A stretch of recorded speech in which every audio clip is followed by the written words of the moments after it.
Nós daremos início agora a mais uma das nossas reuniões, né, do curso de especialização em Patologia do Trato Genital Inferior e Colposcopia da Universidade Federal do Paraná, em associação com o capítulo da Associação Brasileira de Patologia do Trato Genital Inferior e Colposcopia, capítulo do Paraná. E hoje nós conversaremos, então, né, sobre as alterações da microbiota vaginal, né, distintas na vaginose bacteriana. Então, nós sabemos que o quê? Que 50%, né, das queixas vaginais, vulvares, correspondentes à vulvagenite, elas são causadas pela vaginose bacteriana. E que 1 em cada 3 mulheres terão, em alguma época da sua vida, essas queixas. Então, é uma afecção bastante prevalente, né, no meio das mulheres. E vários aspectos, né, estão associados, linkados a essa entidade. A microbiota, com certeza, né, é um dos. E nós precisaremos fazer um diagnóstico correto para a gente poder fazer um tratamento também correto e resolver esse problema. Porque a tendência é fazer um diagnóstico errôneo e outra, através desse erro diagnóstico, a gente também errar o tratamento. E, às vezes, muitas dessas afecções que a gente acha que são recidivantes, recalcitrantes, na realidade, elas foram diagnosticadas de uma maneira incorreta. Então, a gente vai chamar hoje, nós estamos aqui hoje contando com a presença, né, da professora Márcia Guimarães da Silva, né? A Márcia, ela é mestre e doutora em patologia pela Faculdade de Medicina de Botucatu, da Unesp. Ela é docente também no Departamento de Patologia da Faculdade de Medicina da Unesp, Botucatu, né? E ela é pesquisadora do CNPq nível 2. Então, a Márcia vai conversar com a gente e vai expor o tema e depois a gente abre para as perguntas. E vocês podem fazer já durante mesmo a apresentação as perguntas no chat. Então, Márcia, por favor, seja bem-vinda.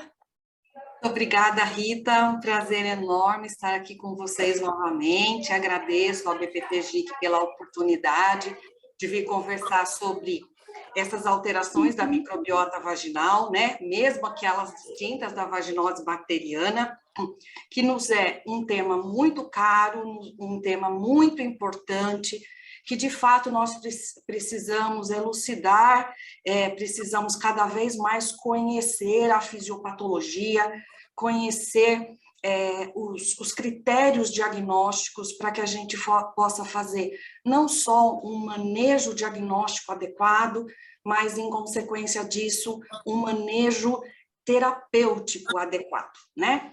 Então, é um prazer estar aqui com vocês novamente. Eu gostaria de cumprimentar a nossa plateia, né, as pessoas que nos assistem agora, nessa noite chuvosa, né, e dizer que é um prazer estar aqui trazendo esse conhecimento, compartilhando esse conhecimento com vocês. Vou trazer aqui algumas informações para que a gente incite uma discussão pós-aula, porque isso é bastante produtivo, isso é bastante salutar, e as pessoas acabam tirando as suas dúvidas, acabam fazendo, trocando experiências, e isso é uma situação muito importante, que traz bastante conhecimento para todo mundo, tá? Bom, então o tema que a Rita me pediu hoje é as alterações da microbiota vaginal distintas da vaginose bacteriana. Todos nós sabemos que a mulher produz diariamente de 2 a 5 gramas de conteúdo vaginal.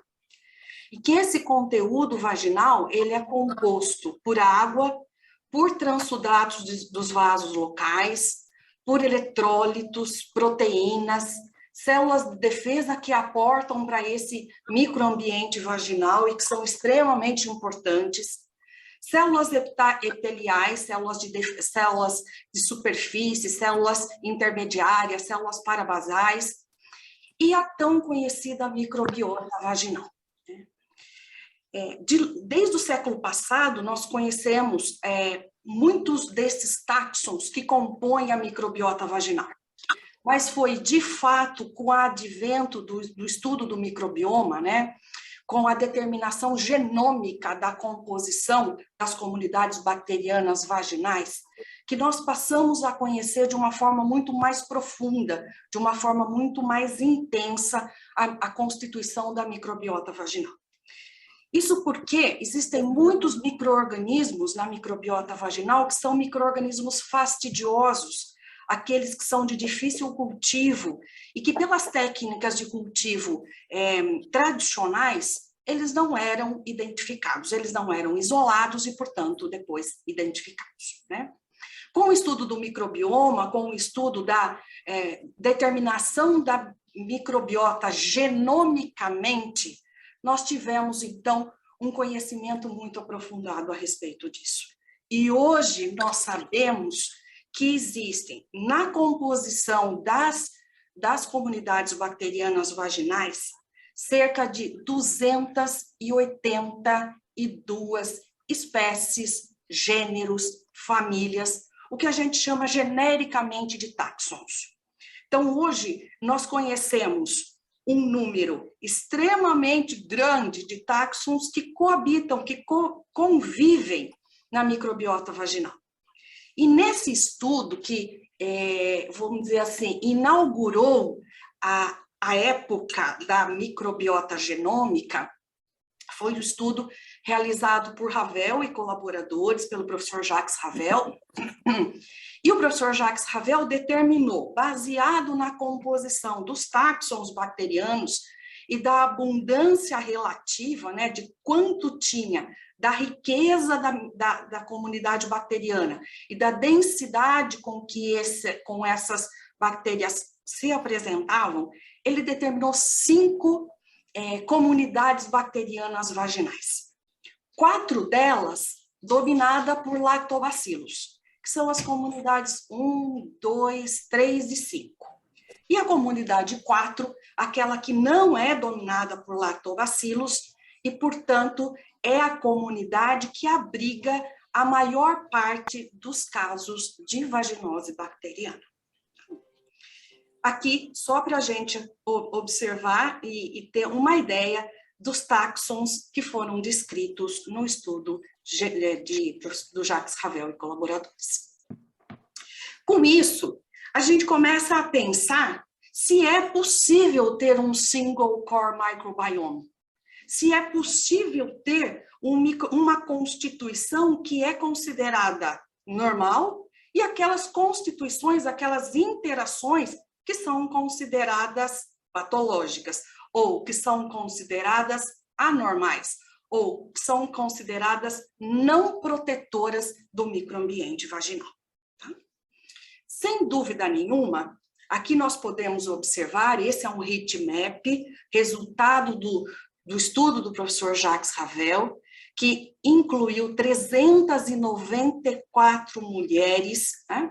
E com isso a gente acaba enxergando aqui nesse heatmap não só a riqueza, né, dos táxons bacterianos que a gente consegue, que eles conseguiram identificar, essas são as mais prevalentes, as que estavam numa abundância relativa aumentada, e consegue observar também, consegue fazer a leitura desse heatmap, que nada mais é do que um mapa que mostra de forma, através da cor, né, mostra que existe do amarelo menos intenso para o vermelho mais intenso, passando pelo verde, azul claro, azul escuro e rosa, mostrando a intensidade, a abundância relativa em que esses táxons bacterianos estão representados em cada amostra.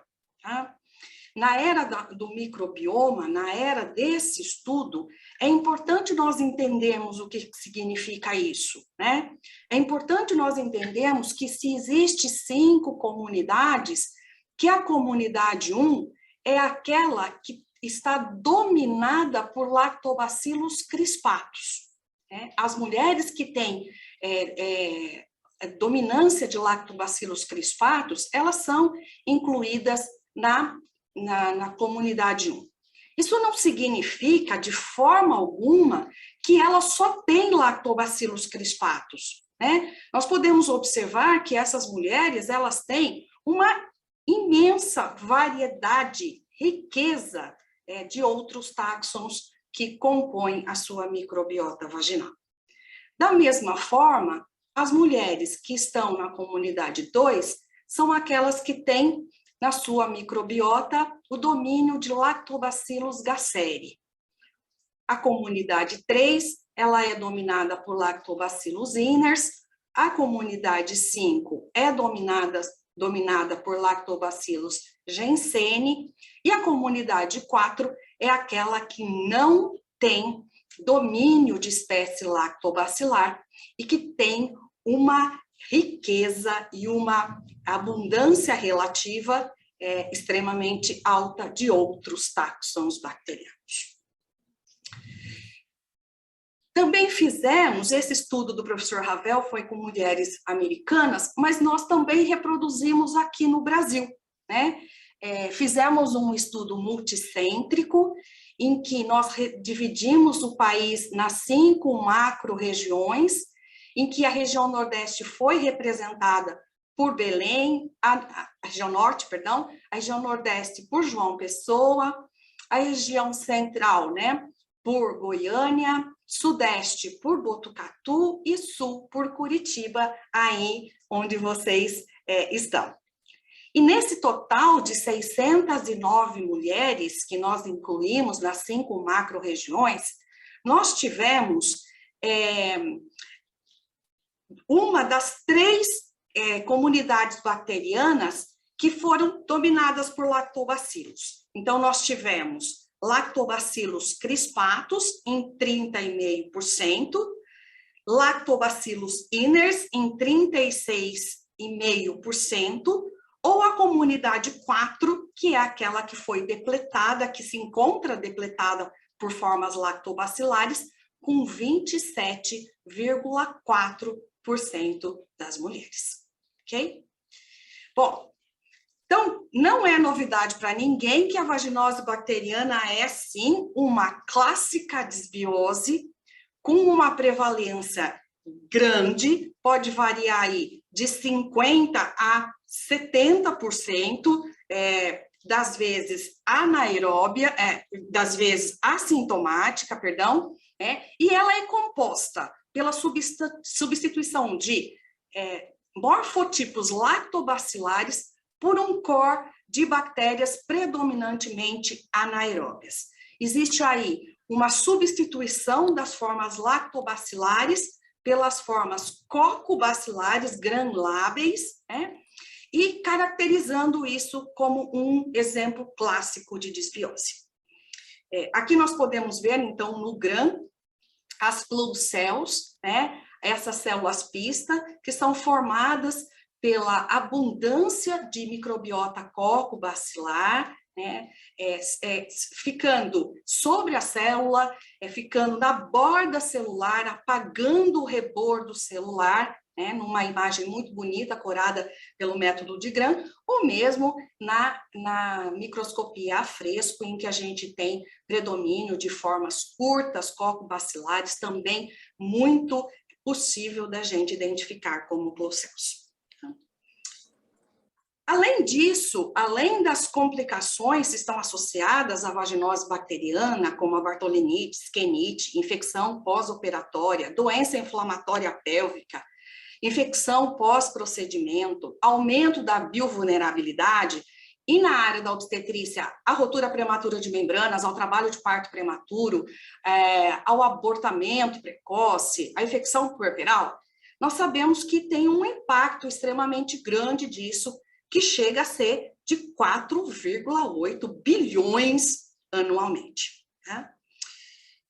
Porém, apesar de sabermos tudo isso, o que a gente precisa chamar a atenção é que nem tudo que é alterado, nem toda microbiota alterada, que não é normal, é vaginose bacteriana. E a gente já sabe isso datado do século passado, quando o Skård-Nugent, em 1991, mostra para a gente não só o score que dá o diagnóstico de vaginose bacteriana, mas também que dá um diagnóstico de uma microbiota alterada, que é chamada de flora intermediária, que é chamada de flora 2. Então, no artigo de 1991, em que o professor Robert Nugent, ele determina a pontuação do score, nós já temos aqui uma outra microbiota alterada, que não é a vaginose bacteriana, e sim a microbiota, a flora intermediária, tá? Se para diagnóstico da vaginose bacteriana a gente precisa somar uma pontuação de 7, 8, 9 ou 10, reservado esse score 9 ou 10 para quando existe a presença de mobiluncos em grande ou em pequena quantidade, nós também temos uma pontuação 4, 5 e 6 que não cai na microbiota estável, que não cai na microbiota normal, tá? Guardamos as pontuações 0, 1, 2 e 3, aí sim para a flora 1, para a flora equilibrada, para a flora dominada por morfotipos de lactobacilos. Mas a pontuação 4, 5 e 6, ela já é, desde do primeiro, da primeira descrição do score de Nugent, ela já é considerada, ela já é pontuada como uma alteração de microbiota vaginal. Ok? Bom, como é que a gente vê a flora 2? Como é que a gente vê, então, esse score de 4, 5 e 6 na microscopia? Seja ela a fresco, seja ela corada pelo método de Gram. Vejam vocês que aqui do lado eu coloco um score 0, ou no máximo um score 1, para remeter a gente a lembrar como é que é a constituição de uma microbiota quando ela é dominada por formas lactobacilares.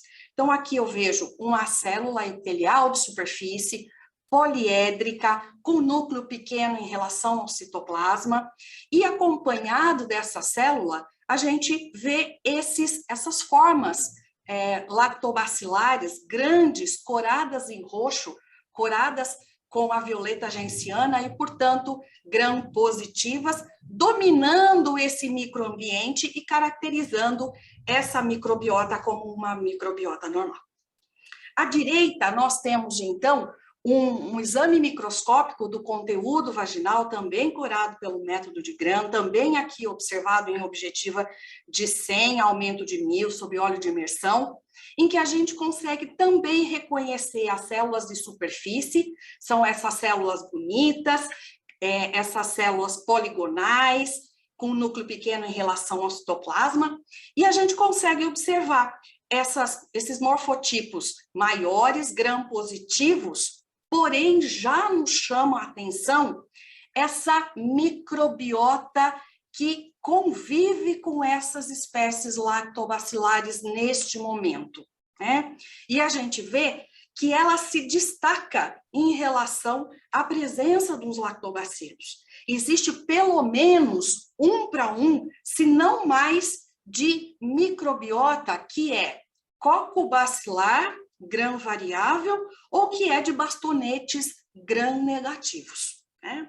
Quando eu faço a aplicação dos critérios de Nugent aqui, eu somo 2 pontos de 2 cruzes de lactobacilos e somo 2 pontos ou 3 pontos da microbiota acessória cocobacilar ou de bastonetes gram negativos.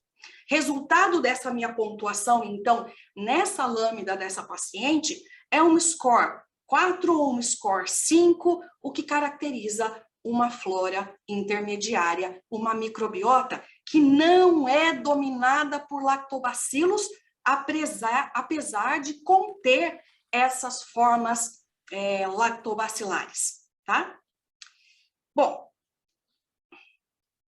aqui de novo, nós temos aqui o referencial da microbiota normal, à esquerda, e a da direita, nós temos aí uma outra apresentação da flora 2, da flora intermediária, em que eu tenho as formas lactobacilares, presentes em metade da concentração aí, e a outra metade de bastonetes curtos, cocobacilos, mas agora predominantemente gram-positivo, o que é uma variância, uma variabilidade dentro da possibilidade de constituição dessa flora intermediária, dessa microbiota intermediária, ok?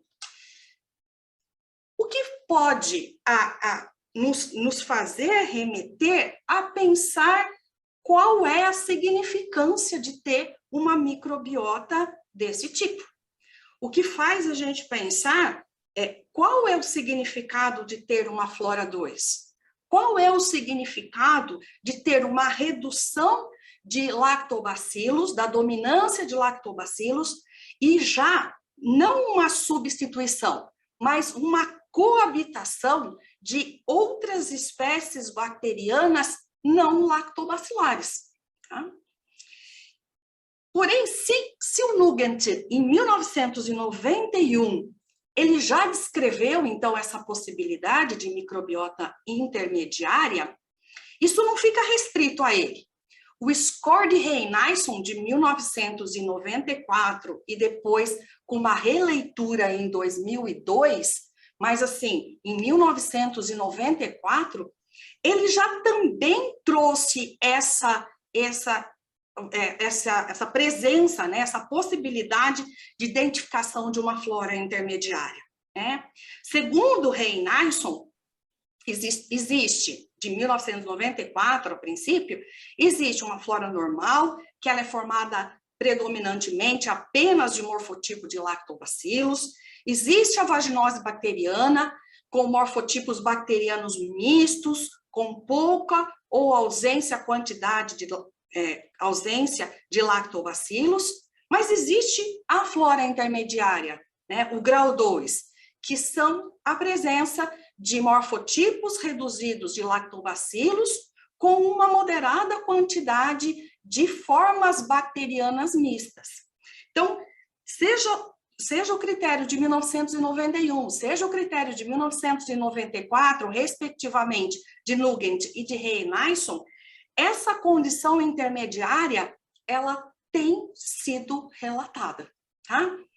Depois, mais importantemente, na releitura de 2002, Aison e Rey incluem outros níveis aí nesse score, que são bastante importantes, que eu vou voltar a falar um pouquinho mais para frente.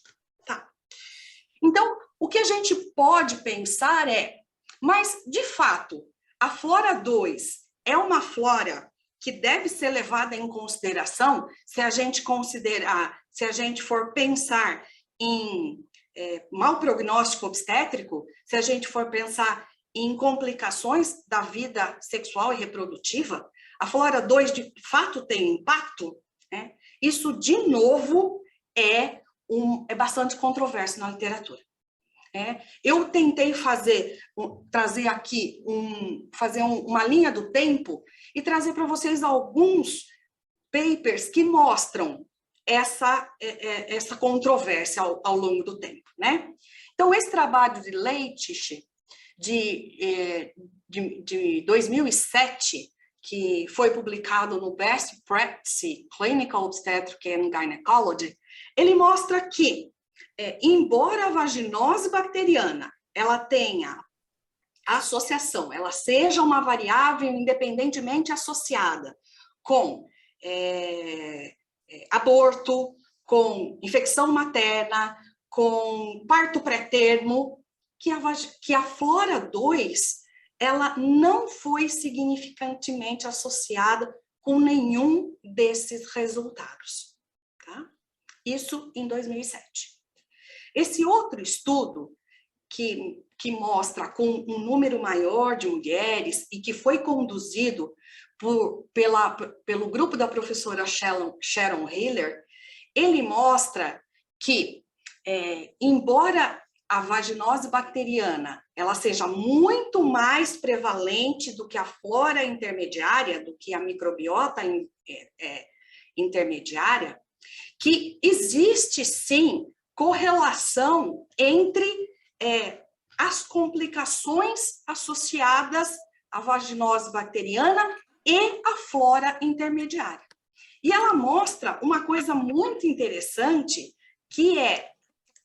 Opa, perdão que eu estou aqui.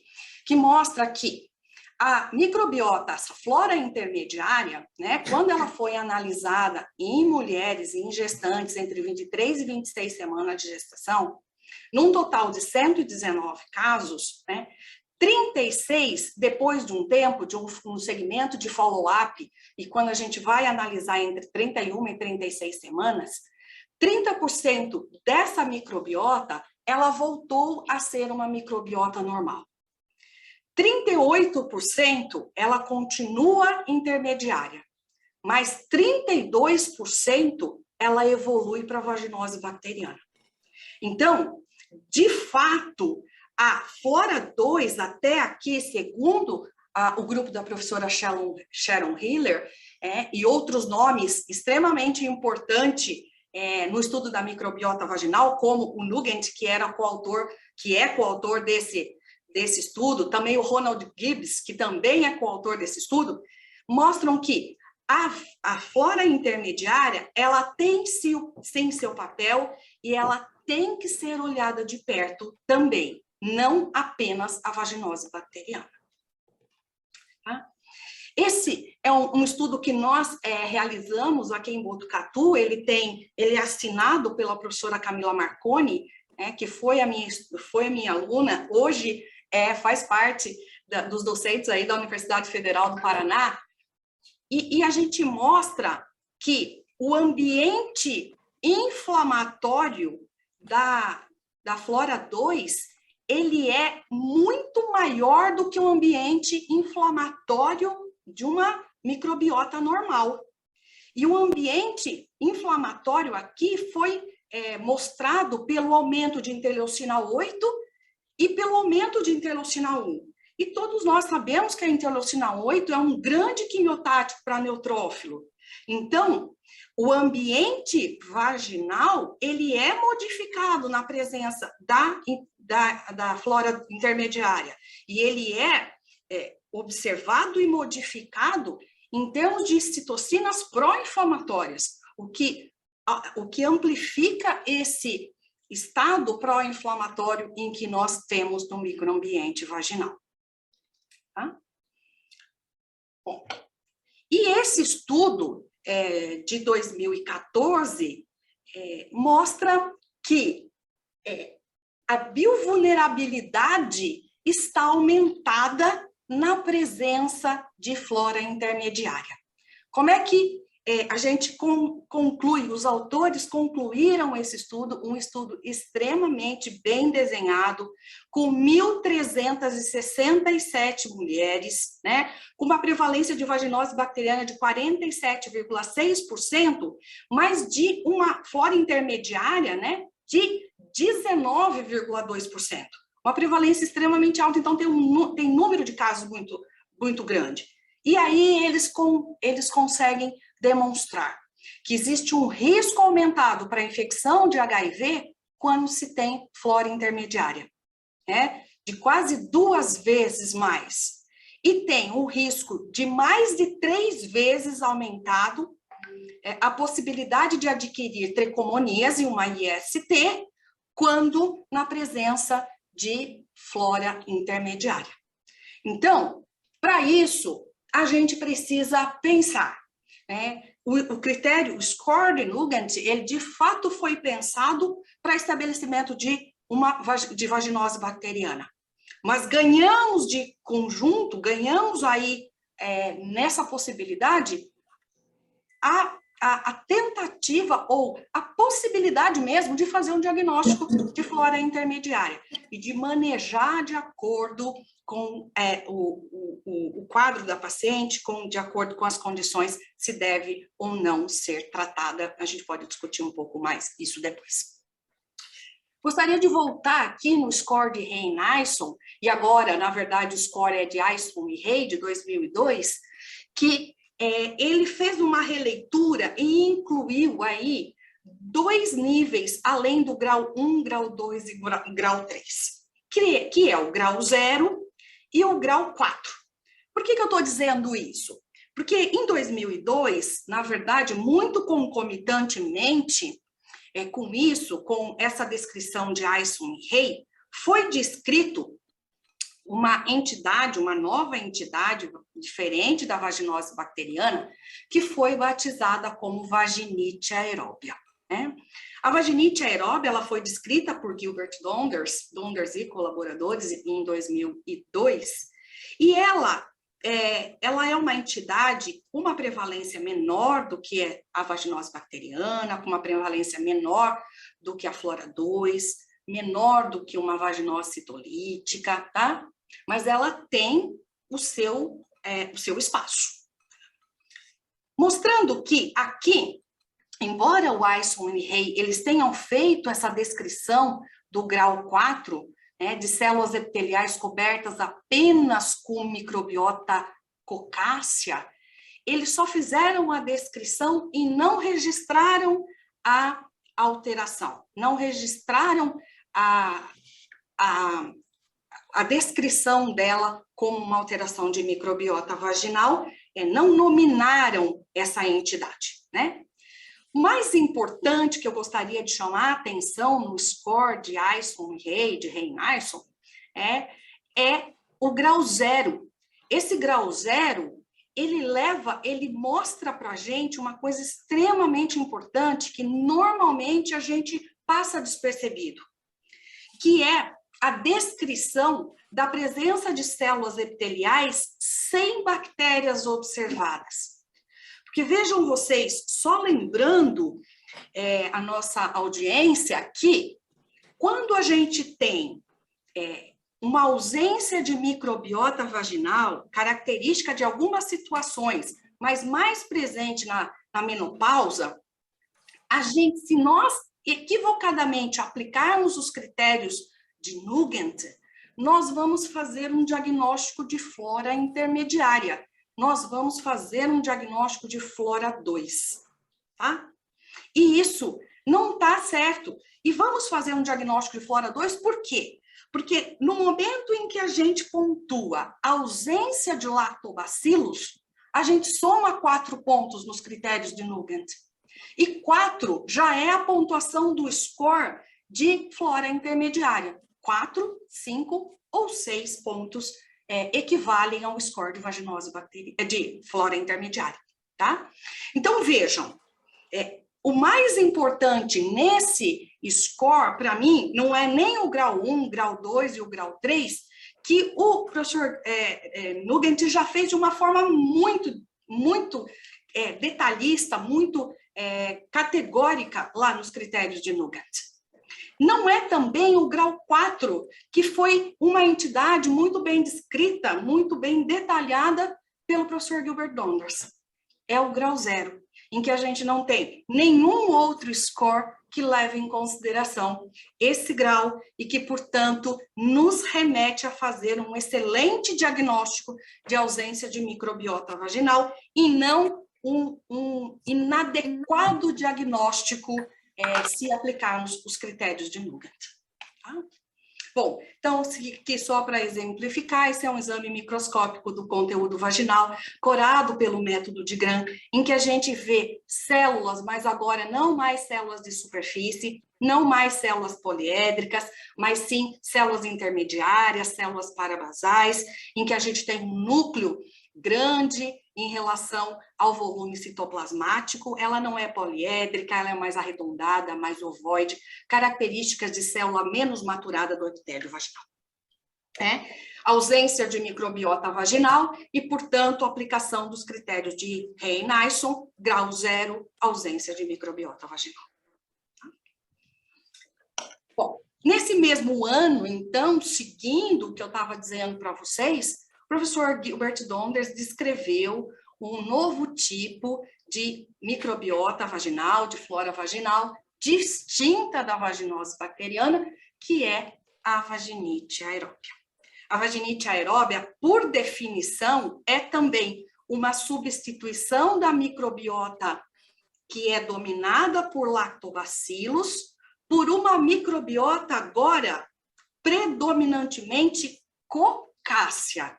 Agora nós não estamos falando de presença de anaeróbio, agora nós estamos falando de presença de micro-organismos aeróbios, e, portanto, a vaginite ser denominada como aeróbia e não como anaeróbia, tá?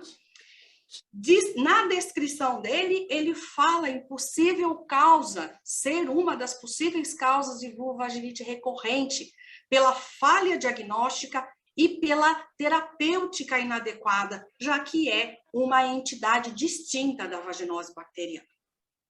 O quadro clínico tem corrimento vaginal, desconforto vulvar, dispareunia, pode ter um conteúdo vaginal aumentado, inflamação local, o pH na grande maioria das vezes, acima de 4,5, e o IF-teste negativo exatamente porque não há liberação das aminas voláteis, porque não são anaeróbios que constituem essa microbiota normal, né? De fato, não é esperado a liberação de putrescina, cadaverina e etc. Bom, na descrição original do professor Gilbert Donders, a vaginite aeróbia, ela é distinta da vaginose bacteriana em dois aspectos que eu gostaria de chamar a atenção. O primeiro é a liberação do odor de peixe podre, né? As aminas voláteis que são liberadas pelos gram-negativos, pelos anaeróbios. Vejam vocês que nós tivemos apenas 9% de positividade quando se aplica 2 gotinhas de Calma H 10%. Em contrapartida, no caso de vaginose bacteriana descrito por ele, 55% tiveram esse odor de peixe podre. Outra característica é o pH maior que 6. O pH maior que 6, ele foi encontrado na vaginite aeróbia em 60%, contra 35% na vaginose bacteriana. Mostrando aqui que o pH acima de 6 é porque a vaginite aeróbia é constituída de micro-organismos que produzem muito pouco ou quase nada produzem de ácido lático, né? Para que haja, então, um aumento desse pH e esse pH não fique na faixa do pH ácido, bem ácido, né? Bom, segundo o professor Gilbert Donders, a vaginite aeróbia, ela é descrita, e a gente faz diagnóstico de vaginite aeróbia a partir de 5 critérios microscópicos. Mas, muito importantemente, e ele discute, tem oportunidade de escrever isso em mais do que nesse artigo, que foi o primeiro que ele descreveu a entidade, ele fala da grande importância da constituição microbiana, né? Ele chama de grade 1, ele chama de flora 1, né? Aquela flora que é lactobacilar com discreta flora cocácea. A 2A como um predomínio lactobacilar, mas ainda com uma flora acessória em quantidade moderada. A flora 2B, aí sim, com uma flora lactobacilar já reduzida e um aumento de flora acessória predominante. E a flora 3, que é o que chama atenção no estudo dele, é a flora lactobacilar ausente e a flora acessória exuberante, só que essa flora acessória, ela é cocácea, predominantemente cocácea, tá? Na definição original, o professor Gilbert Donders, ele faz a descrição dessa entidade utilizando o esfregaço a fresco, mas em microscopia de contraste de fase, né?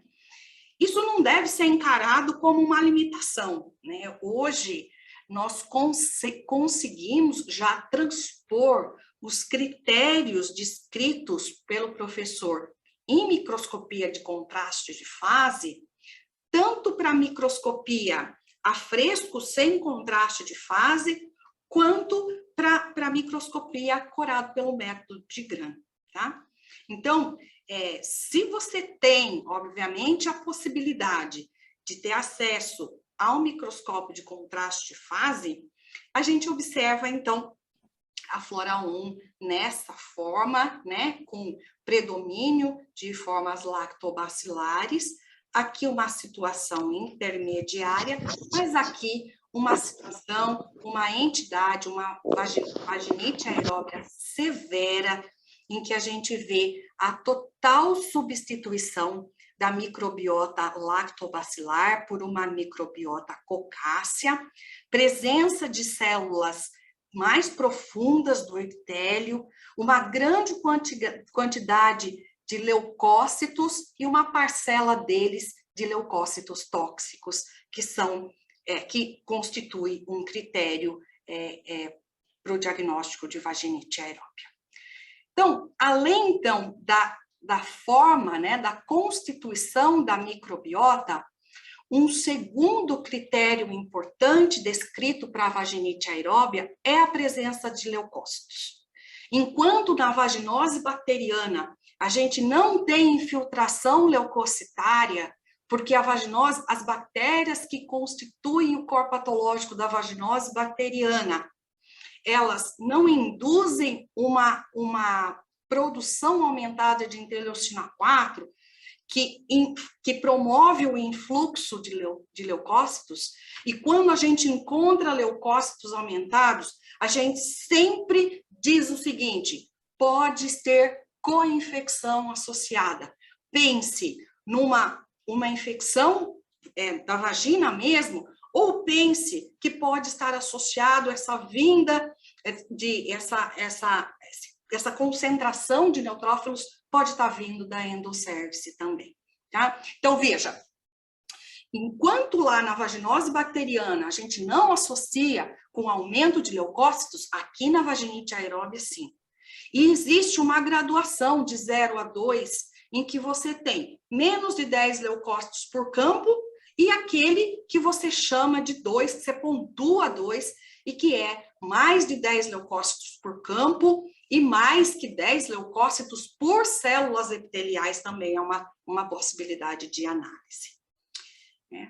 Um outro critério microscópico utilizado para a vaginite aeróbia é a presença desses leucócitos tóxicos, esses leucócitos com muitas granulações no seu interior, né, que a gente pode ter ausência, determinar um score 1 quando tem menos do que 50% dos leucócitos com granulações tóxicas, ou ter mais que 50% desses leucócitos com granulações tóxicas, e a gente atribui uma pontuação 2.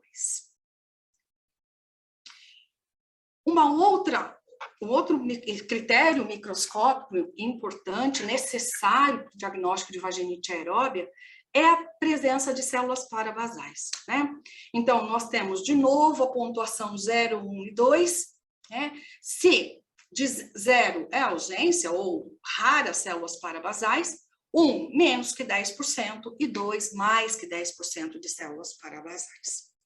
E aí, o último critério microscópico é chamado de background, né? É o chamado, aqueles encontros das outras alterações que podem ser visualizadas, como citólise, presença de pequenos bacilos, formação de cadeias de cocos, que a gente pode observar aqui bem claramente, e essas cadeias de cocos, via de regra, são streptococcus, né, de várias espécies, e que são também pontuadas de 0, 1 a 2, para formar o score de Donders para a vaginite aeróbia.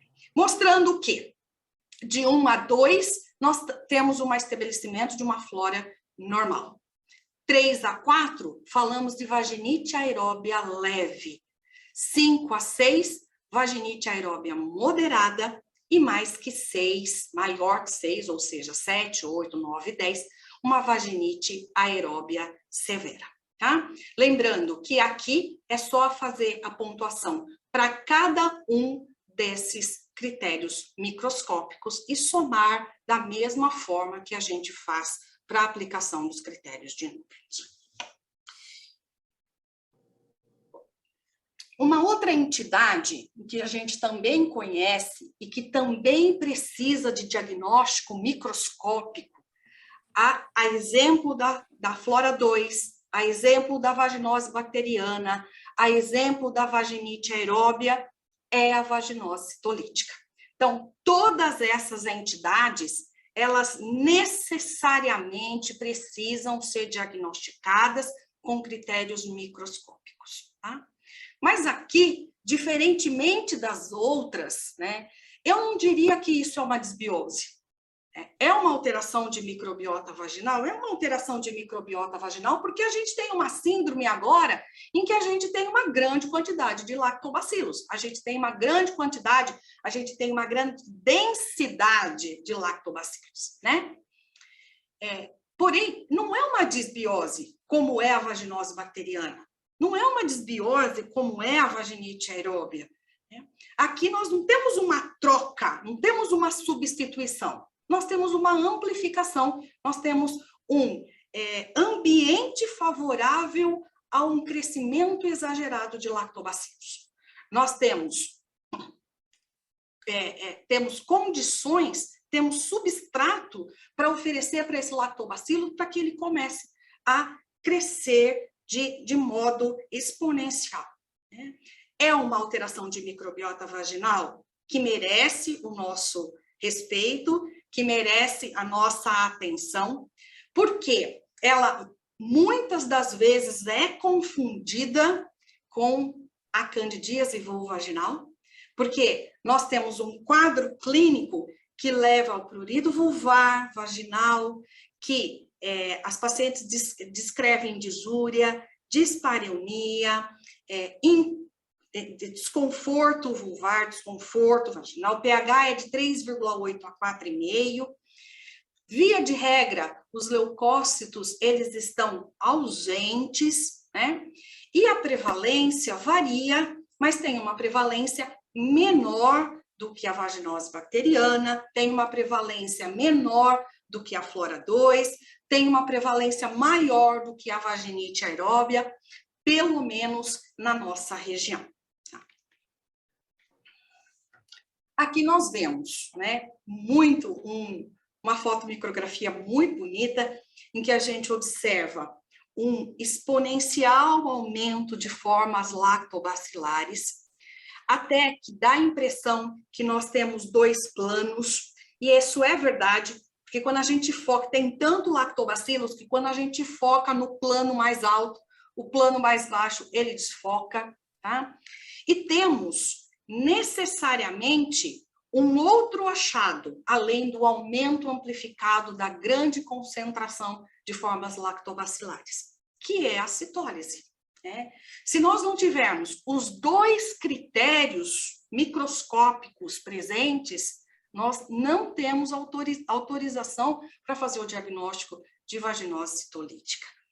E a citólise a gente consegue observar por esse fundo sujo da lâmina, em que a gente tem resto de fragmentos de células. Resto de células, isso aqui é debris celular.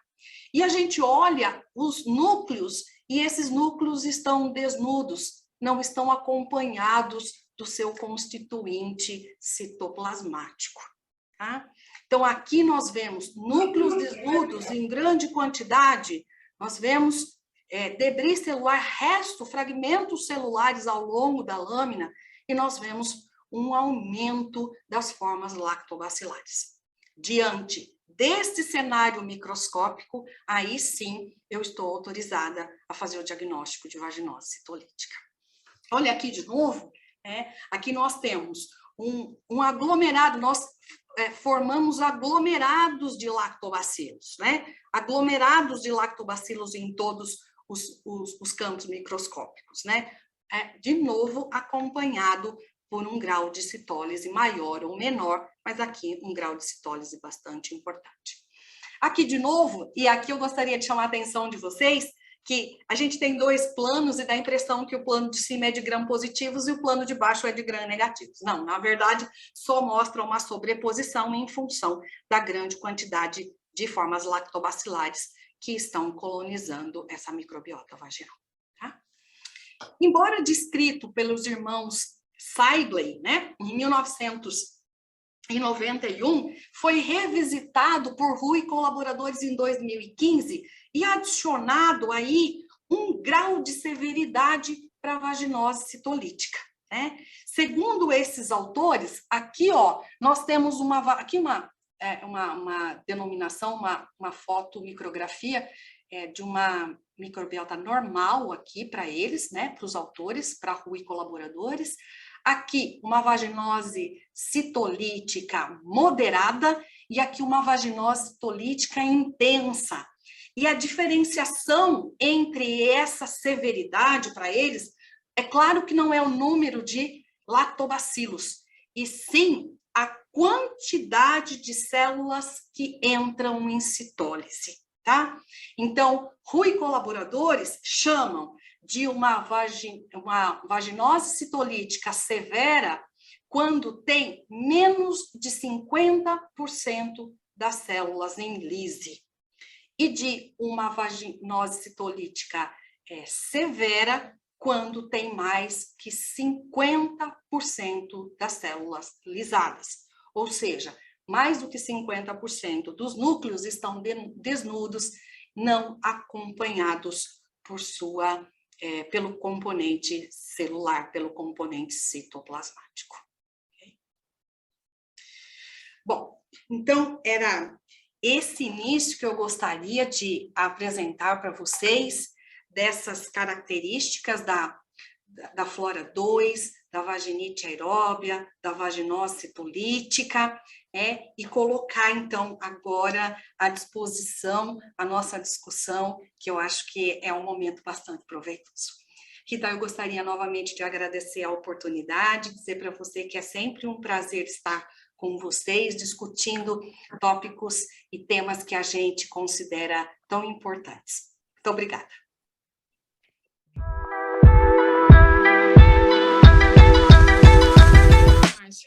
Parabéns, é super completo. E as fotos são maravilhosas, né? A gente que está agora começando a microscopia, fazendo, né, com a doutora Camila, com mais frequência, então treinando o olho, que é importante, né, para a gente conseguir dar esses critérios e, né, fazer o diagnóstico correto. Eu acho que era uma coisa que faltava mesmo no nosso ambulatório. Então, é excelente. A gente está, acho que nesse ritmo aí de estudo, e foi brilhante a palestra. Obrigada. Muito obrigada. Eu queria ver se alguém tem alguma pergunta, pode ser ao vivo, né? Liga a câmera ou não e faz alguma pergunta. Ou ali pelo chat também. A gente estava com 53 na sala, um público bem bom. Não sei se alguém já tem alguma pergunta.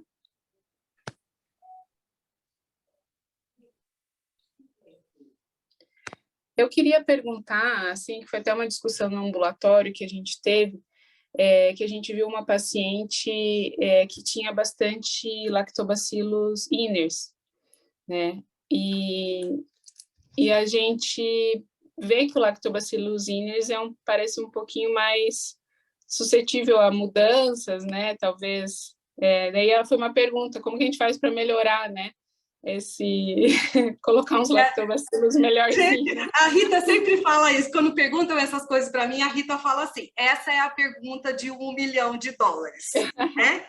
Então, na verdade, a gente tem aí, me parece que a literatura tem engrossado o caldo de que o lactobacillus inners, ele não é um bom lactobacilo. Ou pelo menos não é um lactobacillus tão bom quanto lactobacillus crispatus, quanto lactobacillus gasseri, né? Parece que ele se utiliza do substrato que tem de bom no microambiente vaginal, mas ele não devolve metabólitos que sejam interessantes para manter a microbiota vaginal saudável, né? Bom, na verdade, e eu mostrei para vocês, né, que tem uma prevalência muito grande no Brasil, no nosso estudo, nós tivemos isso, né, de cerca de 30% das mulheres terem comunidade dominada por lactobacillus inners, né? E aí, a gente tem que considerar isso normal? A gente tem que considerar isso anormal, né? Isso é uma coisa que a gente tem evoluído, a gente tem estudado e a gente tem pensado, e a gente está querendo saber se, de fato, quando o lactobacilo, a microbiota é dominada por lactobacillus inners, se, de fato, a gente vai deixar de ser considerado normal. Por hora, a gente não tem essa resposta ainda, tá? Mas veja, o que a gente começa a perceber, a gente vai precisar colaborar com a literatura, será que quando essas mulheres têm lactobacillus inners, elas vão começar a ter uma biovulnerabilidade maior, a aquisição de outras ISTs? Então, será que vai ter mais tricomonas? Será que vai ter mais clamídia? Será que vai ter mais Mycoplasma genitalium? Né? Então, isso é um ótimo indicador, né, de que aquela microbiota, ela é dominada por lactobacillus, mas ela não é totalmente protetora do microambiente vaginal. Tá? Então, assim, como é que eu faço para deixar de ser colonizada por lactobacillus inners e ser colonizada por lactobacillus crispatus, né? Por hora, não temos como fazer isso. Nós vamos fazer transplante, né? Uma coisa completamente complicada. Nós vamos dos probióticos, alto lá, a gente não tem ainda conhecimento suficiente para dizer qual é a via que os probióticos têm que ser utilizados, por quanto tempo, qual a quantidade. Então, assim, por hora, é a pergunta de $1 milhão mesmo, né? A gente não tem muito ainda subsídio para fazer essa mudança de colonização, né? Mas precisamos ficar de olho nos lactobacillus inners para ter confiança nele, né? Por hora a gente está desconfiado dele, mas para ou ter confiança ou simplesmente de forma cabal a gente dizer que o lactobacillus inners não é um bom lactobacilo, e me parece que essa é a linha mais forte. Tá? Ótimo. Temos aqui a participação da doutora Andréia Tristão, que ela colocou ali no chat, tem muita vontade de comparar os morfotipos lactobacilares menores para estabelecer pelo menos uma relação que nos acenda a luz amarela. Estudar Exato. Com o microbioma e com observação direta a microscopia, né? Acho que é bem isso que a doutora colocou, né? Exato. E esses estudos, eles já começaram a ser realizados, né? Não exatamente com lactobacillus inners, mas nós temos a autora aqui do trabalho que assina um trabalho que está no forno, que eu vou dar spoiler, tá? Porque ele foi aprovado essa semana, então eu vou dar spoiler dele, que vocês fiquem muito atentas à hora que ele foi publicado, porque a Camila fez uma análise do microbioma, né? Do perfil do microbioma, com a resposta, com a comparação dos critérios de Nugent e os critérios de Donders, né? E ela detecta uma fragilidade dos critérios de Donders para diagnóstico de vaginose bacteriana, né, em relação aos critérios de Nugent, que são robustos e que têm uma coerência, uma concordância com o perfil genômico encontrado lá no microbioma, tá? Então, esse trabalho foi aceito para publicação, ele está no forno. Hoje eu recebi a comunicado da revista, né, Camila? Que ele já foi para produção, então esses dados vão estar na mão de vocês em pouco tempo. Ótimo, a doutora Camila levantou a mão, lógico que pode falar. só abrir o áudio aí que está fechadinho. Seja bem-vinda. Obrigada. Eu levantei a mão, mas eu não sabia se estava aparecendo ou não aí na grade de vocês. Então, não, aproveitar para falar boa noite, Bel, saudades, faz tempo que a gente não se encontra. Rita, Dulce, boa noite, Márcia, saudades também, Andréia. É muito legal estar aqui hoje reunindo, né, assim, vendo pessoas de 2 núcleos, né, que eu participo e que eu conheço, né, reunidas assim para conversar e discutir esse tema que eu pessoalmente adoro, né? Eu acho que é ponto comum entre todos aqui. Eu vou deixar então um pouquinho, né, de suspense, se me permitirem. A gente tem uma fala já agendada dia 13, né? Agora de junho, né? Então aí eu vou trazer um pouquinho desses achados novos, né, que a gente teve, que são bem importantes. Queria voltar aqui para a nossa temática de outras alterações, né, que não são vaginose bacteriana. Na verdade, tem 2 pontos que eu gostaria de conversar um pouquinho mais hoje, aproveitar essa oportunidade, né?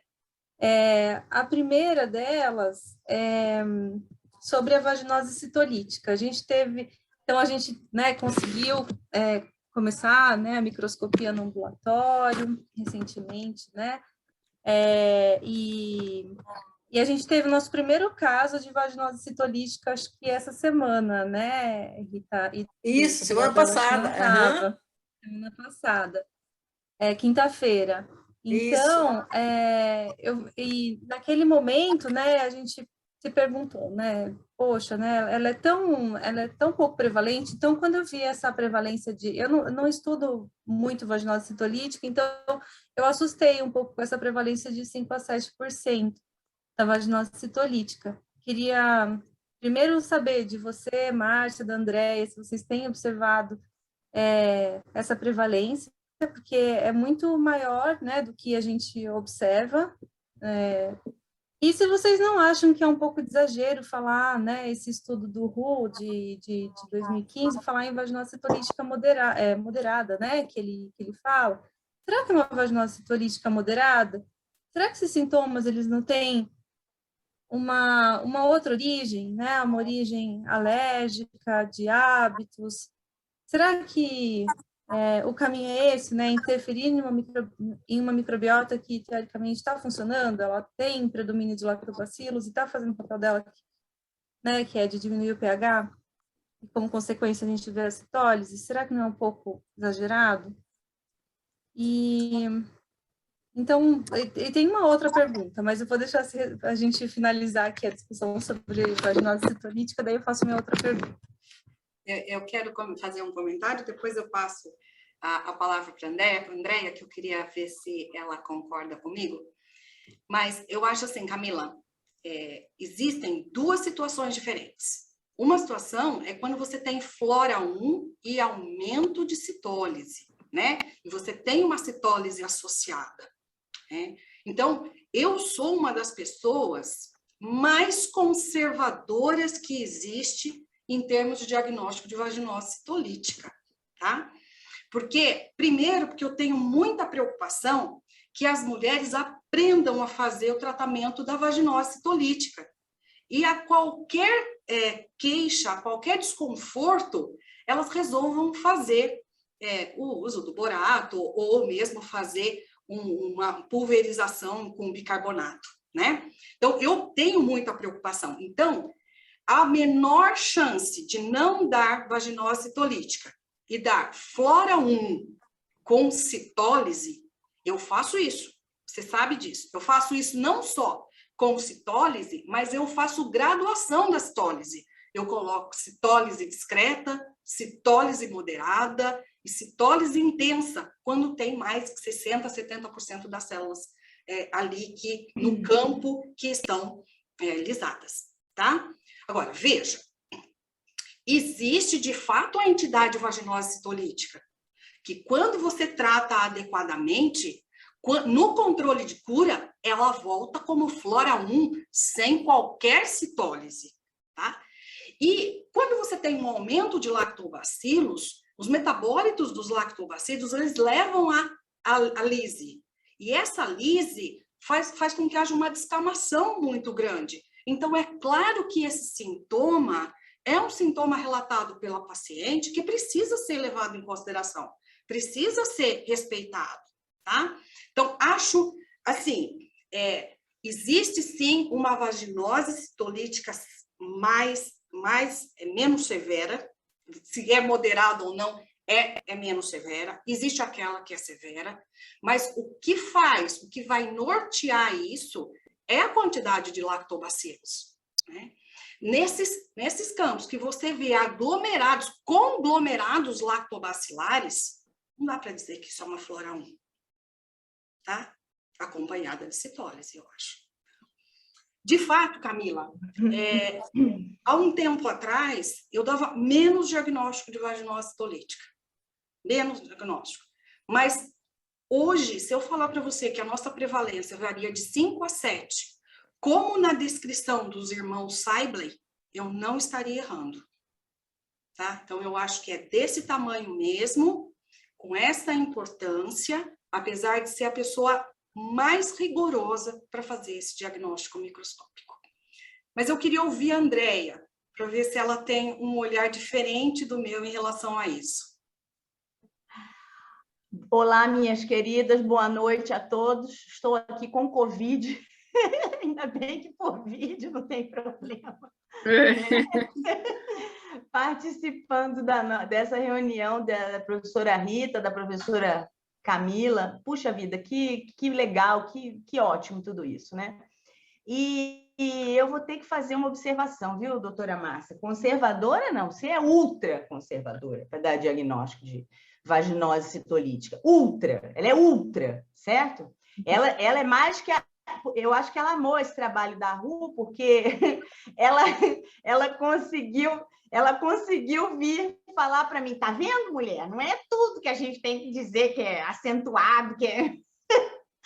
Por quê? Porque ela tem medo do tratamento e a gente sabe as atrocidades que se fazem com essas mulheres, né, Rita? A gente passa cada nervoso em mesa, né, Rita? Porque as pessoas leem um trabalho lá de 1900 e bolinha e vêm recomendar até banho de assento em bidê. Quer dizer, isso é uma coisa, pelo amor de Deus, né? Você vai mandar a paciente, veja bem, fazer uma imersão da sua vulva, pensando que vai ter uma irrigação vaginal dentro de um ambiente onde você tem microbiota, veja, do tubo digestório, fecalito até, né? Então, essa questão de banho de assento, isso já caiu por terra, a gente não usa mais, não é de bom tom que se use, né? E quando a gente vê os médicos que fazem vulvovaginite, entre aspas, né, recomendando essas práticas, a gente fica realmente muito preocupado, né?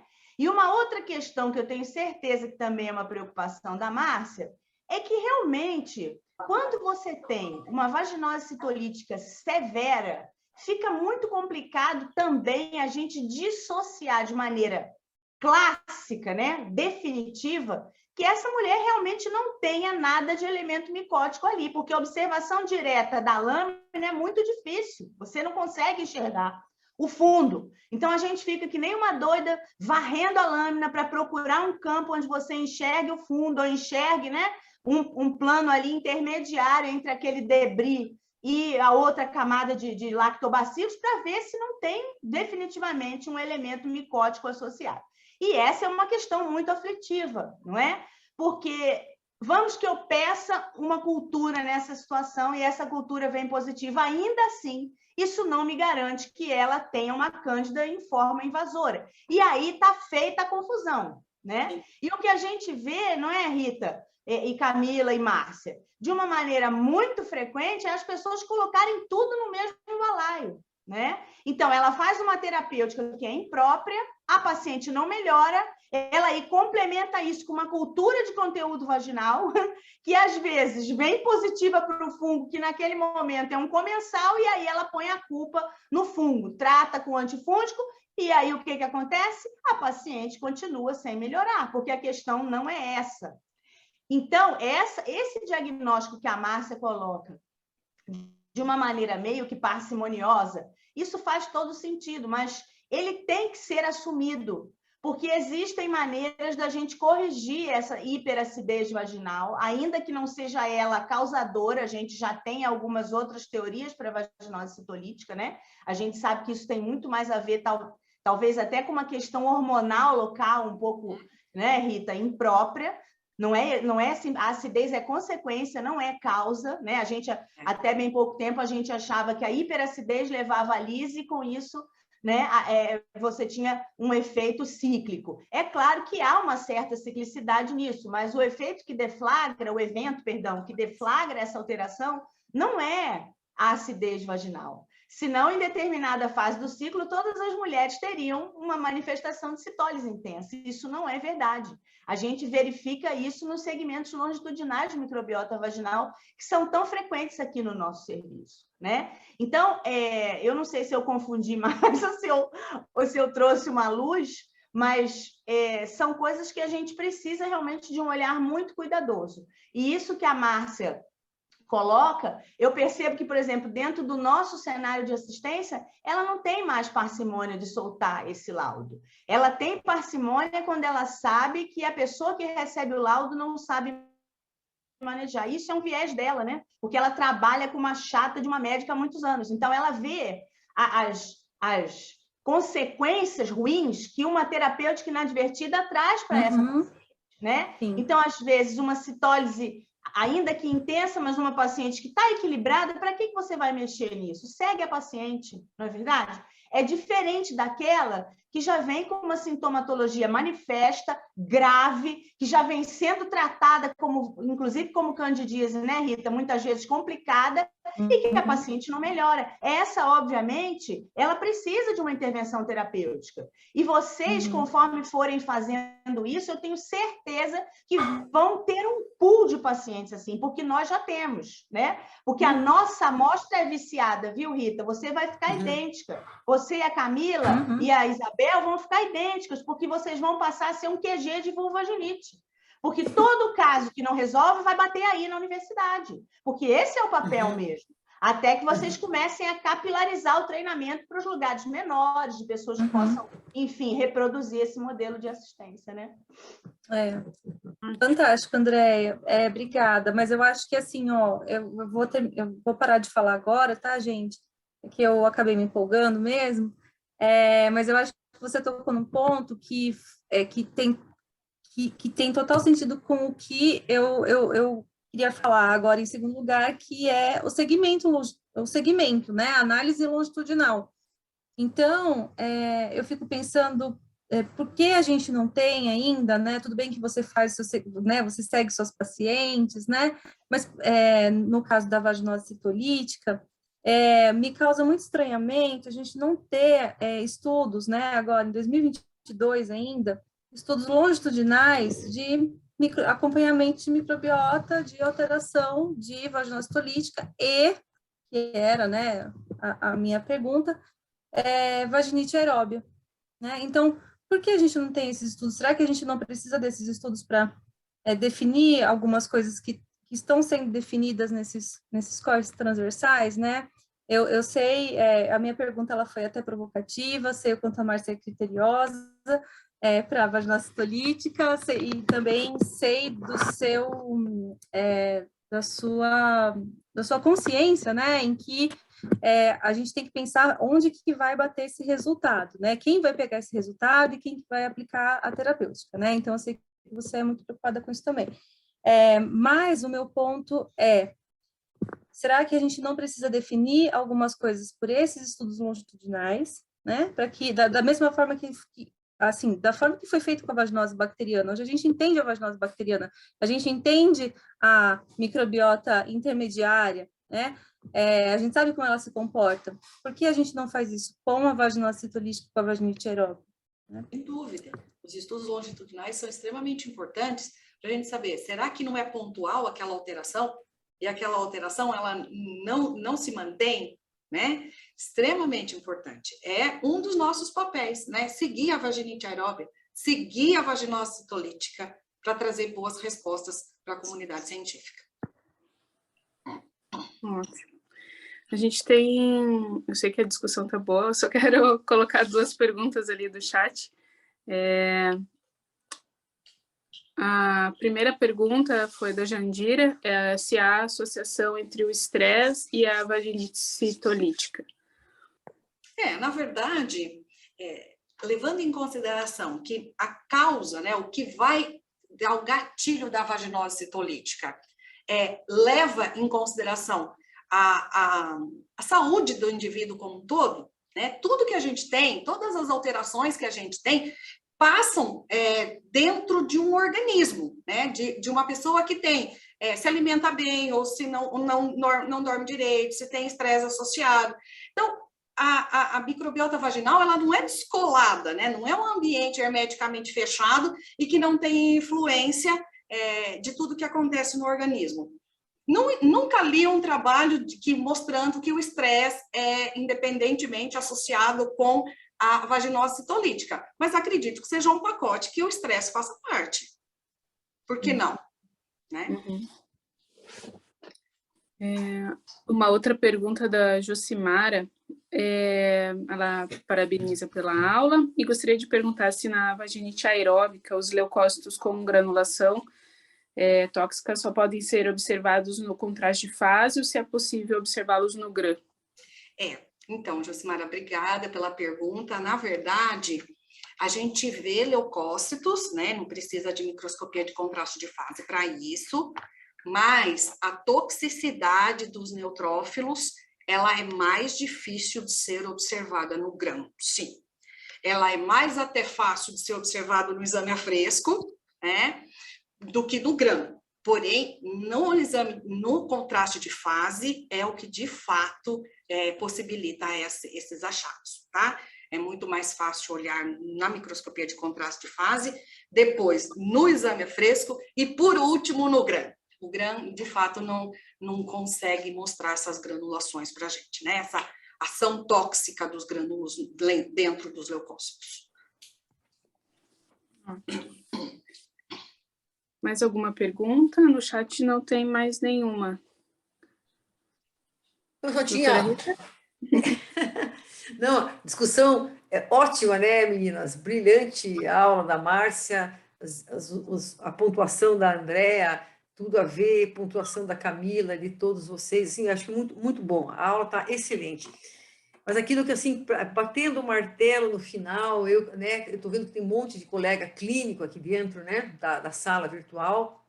Então, para vocês verem, né, como é importante o estudo, como é importante os critérios, né, os exames, o exame a fresco, o exame de crânio, que são tão corriqueiros, mas não são feitos, não são utilizados, né? Então, a gente fica, assim, até meio pasma de ver, porque são exames que qualquer um pode fazer, né? Qualquer ambulatório, qualquer serviço pode ter o seu pequeno microscópio simples e fazemos esses exames, né? Porque a gente vê que, vocês vejam na discussão, quanto tratamento errado é feito porque o diagnóstico está errado. Né? As pessoas, o clínico tem aquela mania, sei lá, é uma coisa até folclórica, né? De tratar sindromicamente. Né? Então, assim, é chumbo grosso em tudo, né? Tá? E como não pode ser feito isso, né? Você veja que essa parte da microbiota ali, tudo, ela é tão sutil, ela tem que estar num equilíbrio tão grande, e a gente também parece que não respeita muito isso, né? Não entendendo como é que as coisas funcionam no meio vaginal, né? Não fazendo o diagnóstico correto e não tratando corretamente. Então, eu acho que esse tema ele tem que ser exaustivo, ele tem que ser repetido, até que as pessoas comecem a perceber, né? Os colegas, que tem que mudar o paradigma. né? E aí eu deixo sempre aquele meu linkzinho, assim, né? Pelos anos que eu tenho de medicina, de ginecologia, antigamente não existia tanto vulvovaginite assim, eu acho que talvez não existisse mesmo, né? Tantas variedades, tanta coisa. O que a gente vê hoje, eu fico invocada, já falei acho que com a Andréa isso, né? Essa história, né, de esse monte de digermante que as pessoas usam. Eu vejo nessa esse link com essa pergunta da colega, acho que Jandira, ela fala do estresse, né? E claro, o estresse tem tudo a ver também no sentido que muitas pessoas, quando estão estressadas, elas ficam com o colo irritável, né? Elas têm, às vezes, episódios de diarreia, episódios de alteração no intestino, e com isso a gente sabe que a flora ela vem lá já, né? Tudo engatado, né? Tudo está linkado, já vem lá do trato digestório, e as pessoas acham que esse microbioma vaginal, essa microbiota vaginal, ela é hermeticamente fechada, né? Ela é um sistema diferente, não é?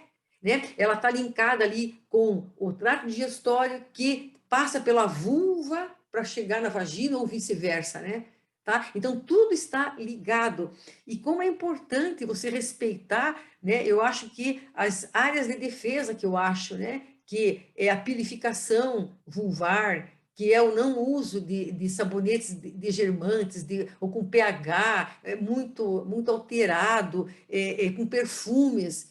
E as pessoas é o que mais usam hoje em dia. E a gente vê que cada vez mais, né, é impressionante. A mulher, quando vem com uma queixa dessas vulvovaginite crônica, eu parece que já estou imaginando na hora que ela está falando ali na escrivaninha, né, na mesa, né? Eu já imagino, ela deve ter um pelo, e você vai botar na mesa ginecológica e realmente ela tem como é que eu digo, uma depilação total, né? Entende? Um uso de uma porção de coisas que só atrapalha.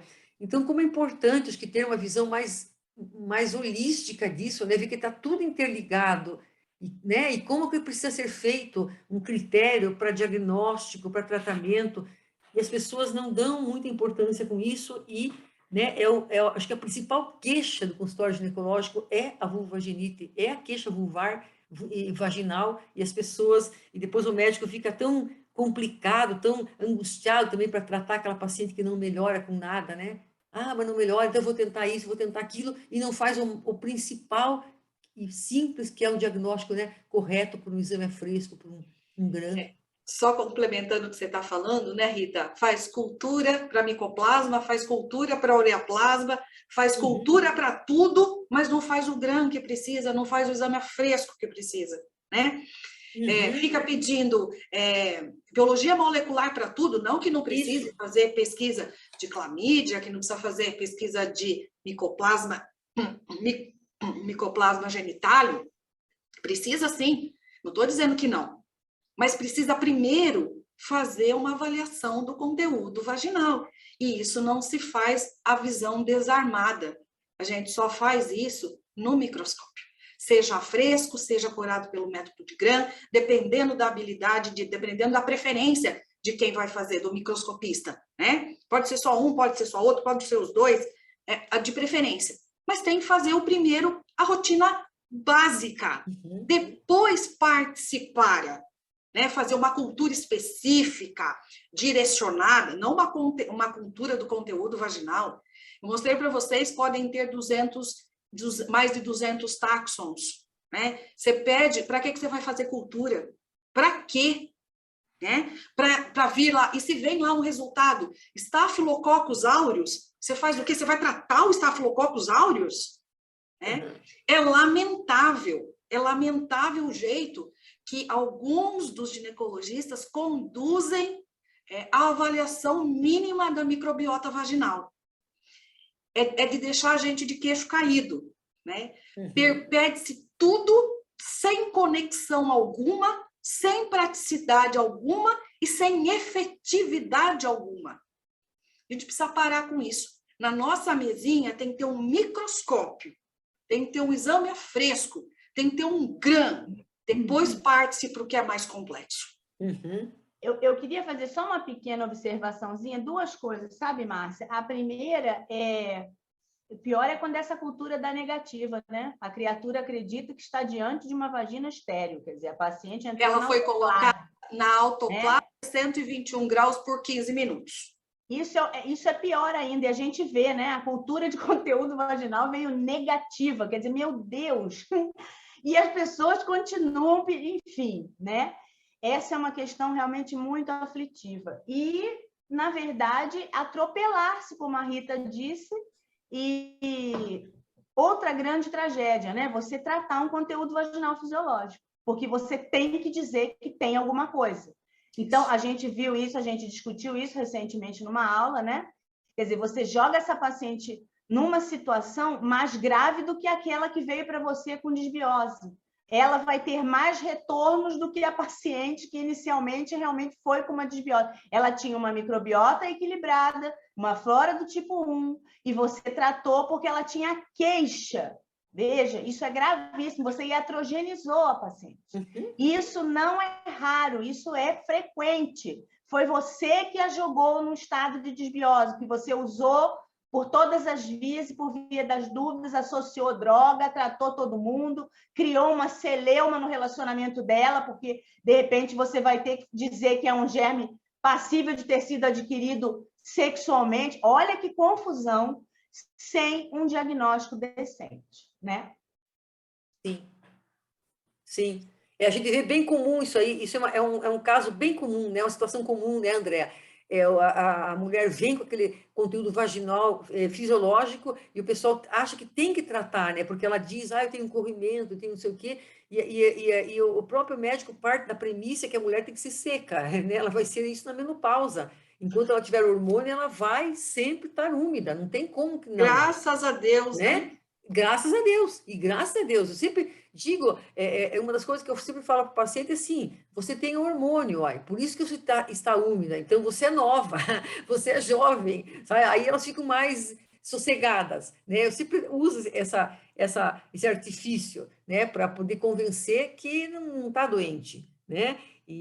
Mas a gente vê coisas do arco da velha mesmo, né? Então, por isso que eu acho que esse tema tem que ser exaustivamente estudado e dado aula e feito reuniões para que as pessoas, de repente, de tanto ouvir falar, elas começam a achar que elas têm que fazer, né? Então, do mesmo jeito que estão ouvindo falar, aí os formadores de opinião que tem que fazer painel para tudo, de biologia molecular, né? A paciente vem lá com prurido, ela tem que fazer PCR até para a alma, né? Não, ela tem que aprender que o médico tem que aprender, né? Os exames básicos primeiro, depois ele vai para outras coisas, né? Tá? E aí esses momentos como esse que vocês propiciam é extremamente importante, né? É isso mesmo, tem que repetir, tem que falar, tem que diferentes pessoas falarem para convencer essas pessoas ainda que precisam fazer uma rotina minimamente adequada. Isso, é isso mesmo, né? Então, gente, eu já vou aproveitando, convidar todo mundo, né? Todos vocês, para a próxima aula, né? Daqui 15 dias nós vamos ter né, outro capítulo da novela, né? com a professora Camila, né? Aí já vou convidar também aqui, né? Em off, em on, a professora Márcia outra vez e a professora Andréa, para estarem presentes, né? Elas são as mulheres top da infecção aí, né? As referências na área, para vocês ajudarem a gente aí a discutir junto com a Camila, né? Que sempre vão surgir, né? Polêmicas e dúvidas, e vocês vão ajudar a gente aí a discutir, né? E a sanar todas as dúvidas aí dos nossos colegas.